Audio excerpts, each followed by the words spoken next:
ಬಸವಲಿಂಗಾಯನ ಮುಖ್ಯಮಂತ್ರಿಗಳು ಗುರುನಾಥ ಹಾಗೂ ನನ್ನ ಗೆಳೆಯ ಗೆಳತಿಯರೇ ಎಲ್ಲರಿಗೂ ಮುಂಜಾನೆಯ ಶುಭಾಶಯಗಳು.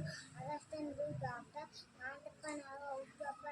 ದುಷ್ಟಚರಿತ್ರ ವ್ಯಕ್ತಿಯ ಬದುಕು, ಕುಟುಂಬ ಮಾತ್ರವಲ್ಲದೆ ಸಮಾಜದ ಮೇಲೂ ನೇರ ಪರಿಣಾಮ ಬೀರುತ್ತದೆ. ಮನುಷ್ಯ ಹೇಳಬಾರದು, ಕಳ್ಳತನ ಮಾಡಬಾರದು, ಇವುಗಳನ್ನು ಇಂದಿನಿಂದ ಅಪ್ಪನ ಜೋಳಿಗೆ ಹಾಕುತ್ತೇನೆ. ಒಳ್ಳೆ ಡಾಕ್ಟರ್ ಮಹಾಂತ ಶಿವಯೋಗಿಗಳು ಬಾಗಲಕೋಟೆ ಜಮಖಂಡಿ ತಾಲೂಕಿನ ಇಪ್ಪರಗಿರಿ ಗ್ರಾಮದಲ್ಲಿ ಆಗಸ್ಟ್ 1, 1930ರಲ್ಲಿ ಜನಿಸಿದರು.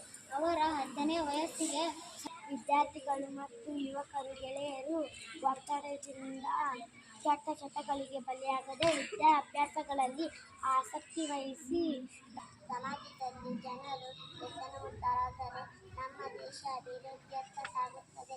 ಸಮಾಜ ಯೋಗಿಗಳು ಜೋಳಿಗೆಯನ್ನಾಕಿ ಅನ್ನಧಾನ್ಯಗಳನ್ನು ಬೇಡದೆ ನಮ್ಮ ಚಟಗಳನ್ನು ತಮ್ಮ ಜೋಳಿಗೆಯಲ್ಲಿ ಹಾಕಿಸಿಕೊಂಡರು. ನಮ್ಮನ್ನು ಮತ್ತು ನಮ್ಮ ಸಮಾಜವನ್ನು ಕಾಪಾಡಲು ಪಣತೊಟ್ಟರು. ವ್ಯಸನ ಎಂದರೆ ಕೆಟ್ಟ ಚಟ, ಮುಕ್ತ ಎಂದರೆ ಬಿಡುವುದು, ಕೆಟ್ಟ ಚಟಗಳನ್ನು ಬಿಡುವುದು, ಜನರಲ್ಲಿರುವ ಕೆಟ್ಟ ಚಟಗಳನ್ನು ಬಿಡುವುದು.